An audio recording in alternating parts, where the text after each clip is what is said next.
Generation Z is constantly painted with this very specific, really unflattering brush. You hear it everywhere. They are lazy, they lack a fundamental work ethic, and they are just hopelessly antisocial. Right, the classic trope of them just being glued to their screens instead of, having an actual human interaction. Exactly. And this is why we are here today.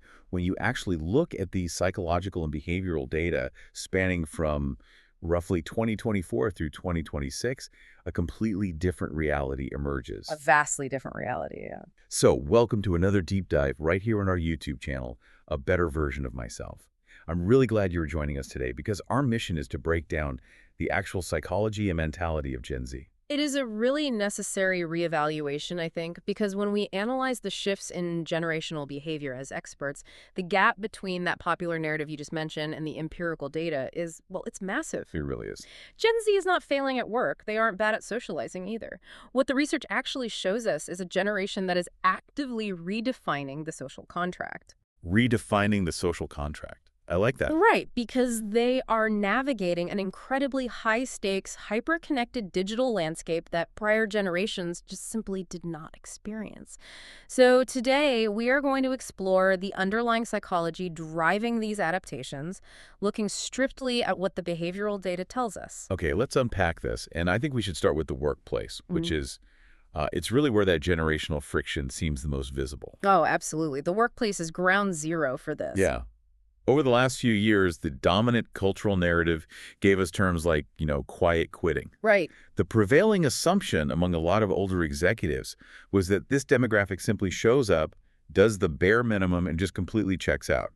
But the 2025 data from major analytical firms like Deloitte and McKinsey points to something else entirely. It points to pragmatism, not a lack of ambition. Pragmatism. Precisely. What gets mischaracterized by the broader culture as laziness is actually this really radical prioritization of personal boundaries and risk assessment. Which makes sense if you look at what they've grown up seeing. Exactly. We're looking at a generation entering a workforce that they perceive as inherently volatile.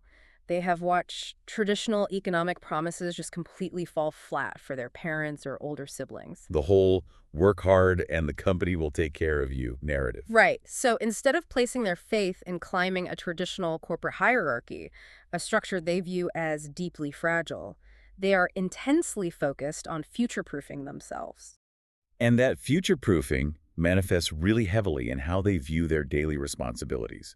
They prioritize rapid skill acquisition over chasing some fancy job title. Yes, the title means nothing to them compared to the skill. Right. The concept of the traditional corporate ladder, starting at the bottom, putting in 20 years of unquestioning loyalty and eventually getting the corner office, it just doesn't resonate with them at all. Not even a little bit. They look at that ladder like it's a broken escalator. I mean, why invest decades climbing a structure that could literally be eliminated in the next round of corporate restructuring? Which is exactly why their approach to emerging technologies is so aggressive. The data shows they're the fastest demographic to integrate and reskill for artificial intelligence tools. The absolute fastest. Yeah. They operate under the assumption that the market will continuously shift right beneath their feet.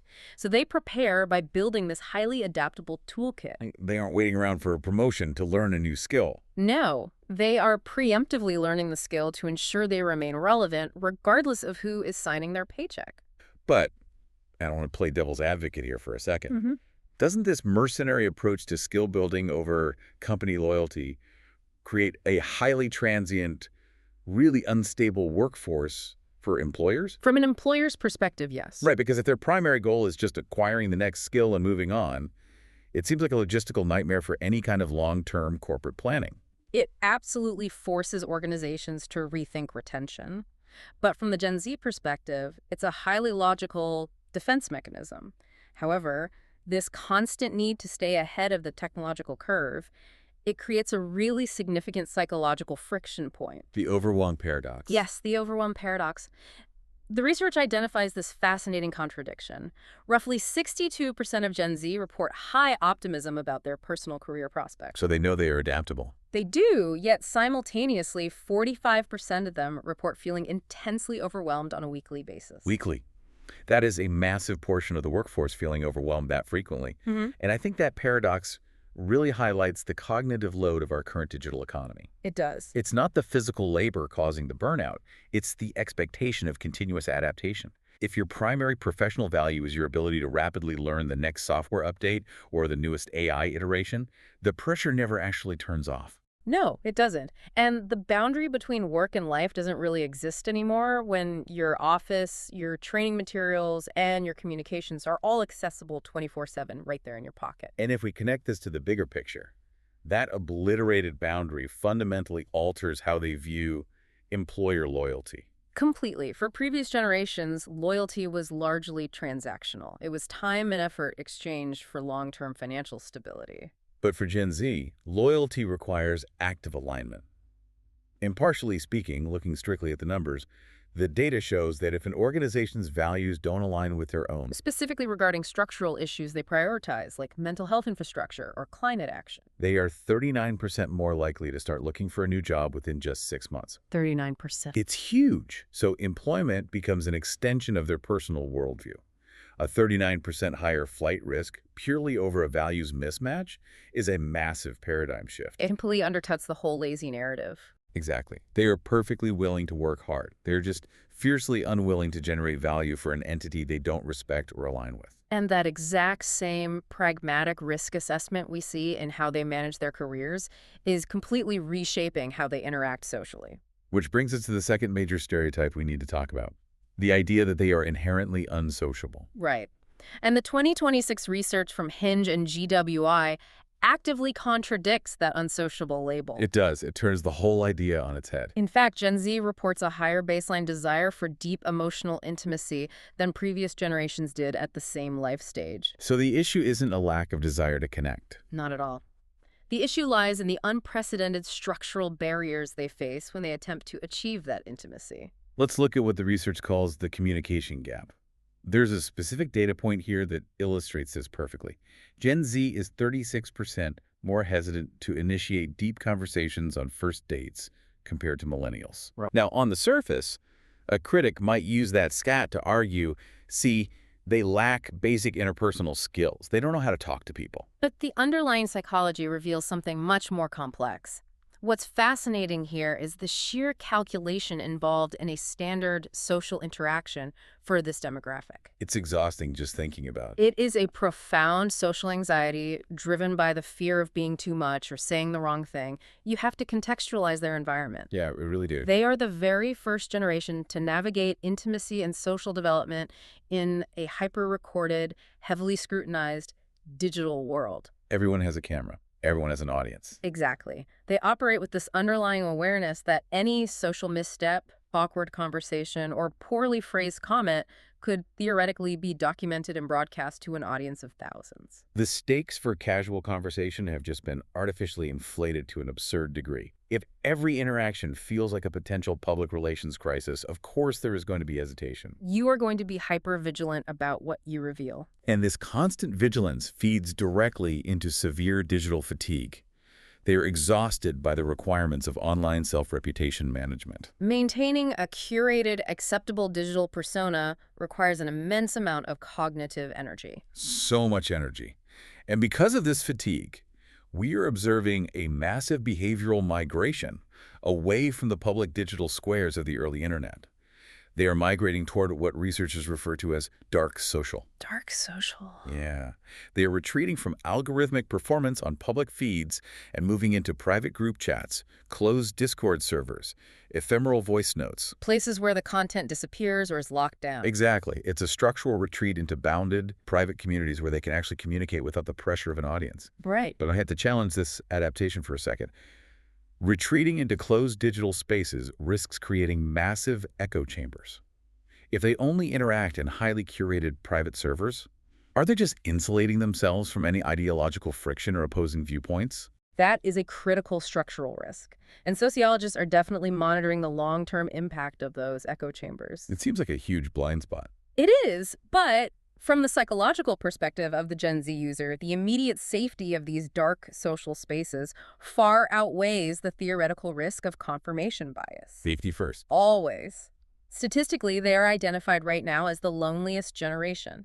To combat that isolation without exposing themselves to public scrutiny, they actively seek out niche, label-fluid communities online. Label fluid meaning they don't want to be put in boxes. Precisely.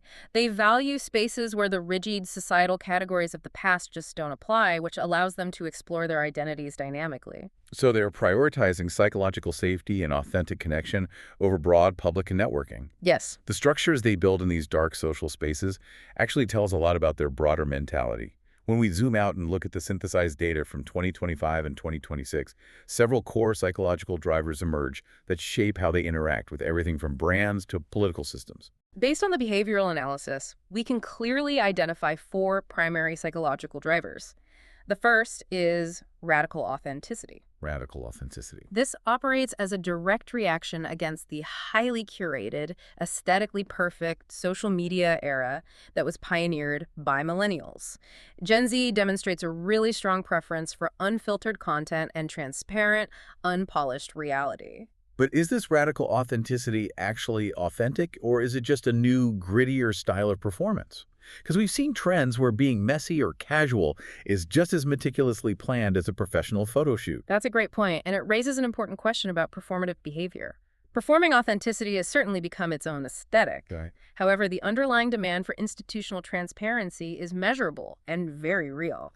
Regardless of how they present themselves, they expect the organizations they buy from or work for to open the books and show the reality of their operations. They want to see under the hood. Exactly. And this systemic skepticism links directly to their second core driver, pragmatic pessimism. Pragmatic pessimism.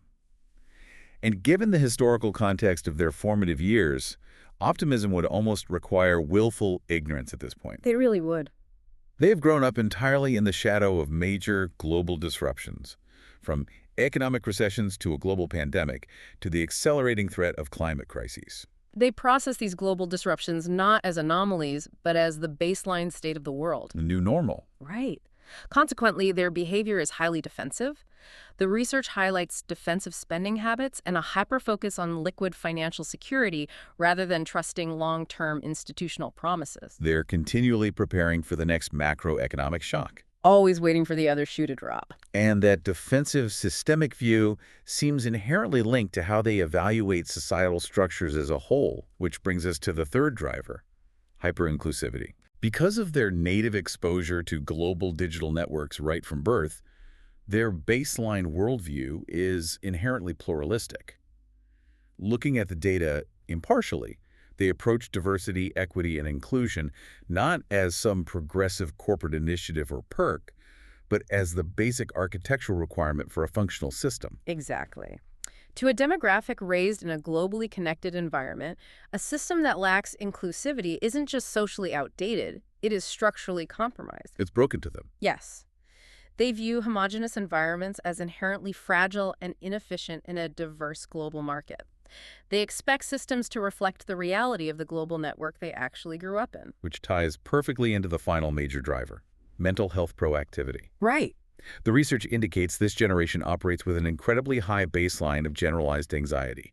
But rather than masking it like previous generations might have, they have aggressively normalized psychological maintenance. Therapy isn't viewed as a crisis intervention for them. No, it's routine hygiene, like going to the dentist. Exactly. They advocate for structural accommodations like mental health days as standard operational procedure in the workplace. They view psychological health as a critical component of their overall capability to function in a high-stress environment. And they are actively demanding that institutions recognize and accommodate the reality of mental fatigue. Okay, so putting all these pieces together for you listening, we have a demographic that is hyper-adaptable, pragmatic about their finances, proactive about their mental health, and demanding of systemic transparency. That's a solid summary. Yet the persistent external critique from older generations is that they are excessively fragile or easily overwhelmed. So here's the big question. If they were so well-equipped and so adaptable, why is their baseline anxiety so debilitating? Why do they appear fragile to outside observers? Psychologists attribute this to the unprecedented burden of what are called global stressors. Global stressors. This is the first cohort in human history to carry the continuous real-time weight of global crises on their person 24 hours a day. Right in their pockets. When previous generations were developing, the news cycle was bounded. You watched a 30-minute evening broadcast or read a morning paper, And then you disconnected. You went about your day. With time to process. Exactly. But for Gen Z, the crisis is a constant, inescapable stream of algorithmic push notifications designed specifically to capture and hold their attention. And the sheer volume of that information is staggering. The behavioral studies note that a typical individual in this demographic processes more data points in a single day than previous generations did over the course of an entire month. A month. Think about that cognitive load. The neurological demand of simply filtering that volume of information creates a profound cognitive burden. You are rapidly context switching between an update on a global conflict, a personal message from a friend, a work email, and a piece of entertainment, all within a 3-minute window. Right. Older observers often mistake this cognitive fatigue for a short attention span, but it's actually a brain operating continuously at its maximum processing capacity. And if we dive deeper into the neurological impact of that, this constant data processing fuels what psychologists call the comparison trap. The comparison trap. Because they're continuously plugged into these global networks, they aren't just evaluating their social standing against a local peer group or their high school class. No, the scale is completely different. The algorithms force them to constantly measure their lives, their professional achievements, and their physical appearance against the curated highlights of the top 1% of a global population. The psychological toll of that is just severe. It is deeply measurable in the clinical data. This constant algorithmic comparison correlates with sharp increases in body dysmorphic disorder and intense social comparison anxiety. Wow. When you understand the scale of the metrics they are subconsciously measuring themselves against every single time they open their phones, it contextualizes their behavior. Makes perfect sense. Real-world social interactions feel incredibly high risk to them because they feel they are constantly falling short of an impossible, algorithmically generated standard of perfection. And that context reframes everything we've discussed today. The hesitation on a first date, the refusal to pledge blind loyalty to a corporation, the migration into dark social channels. These aren't signs of social incompetence. Or a lack of drive. Right. They are highly logical survival mechanisms. They are attempting to mitigate the crushing weight of a digitally enforced standard. They are an incredibly resilient demographic operating in a profoundly unnatural environment. They are doing the work to survive a fractured digital landscape that older generations built, but never actually had to navigate during their own formative years. Taking all of this research into account, the narrative that Gen Z is somehow fundamentally broken or unwilling to participate in society is completely inverted. Absolutely inverted. They value depth, they demand efficiency, and they prioritize ethical alignment over traditional hierarchy. They're actively constructing new boundaries because the legacy systems simply failed to protect them from the burnout of a 247 hyper-connected world. This raises an important question for all of us to consider as we look toward the future. Yeah, let's hear it. If Gen Z is already successfully enforcing personal boundaries in the global workplace, and if they are actively migrating socialization away from the public eye and into private, authentic spheres, what happens when this generation assumes primary leadership roles? That's a great point. When they become the CEOs, the policymakers, and the political leaders over the next 10 to 15 years, will the traditional 40-hour work week or the public social media platforms as we currently know them even exist by 2040? That is a fascinating thought experiment for you to think about. They aren't just adapting to the structures we currently have in place. They are actively preparing to dismantle and rebuild them in a way that actually aligns with their psychological reality. It's going to be remarkable to watch. We really want you to ponder that question today and consider how the boundaries you choose to set or not set are shaping your own environment and your own future. Thank you so much for joining us for another deep dive. Thanks for listening. If this conversation helped you understand the world and yourself a little better, please take a moment to subscribe to our YouTube channel, A Better Version of Myself. We are constantly exploring the data and the psychology that shapes our lives, and we want you here with us as we continue to learn and grow. Hit that subscribe button, and we will see you on the next deep dive.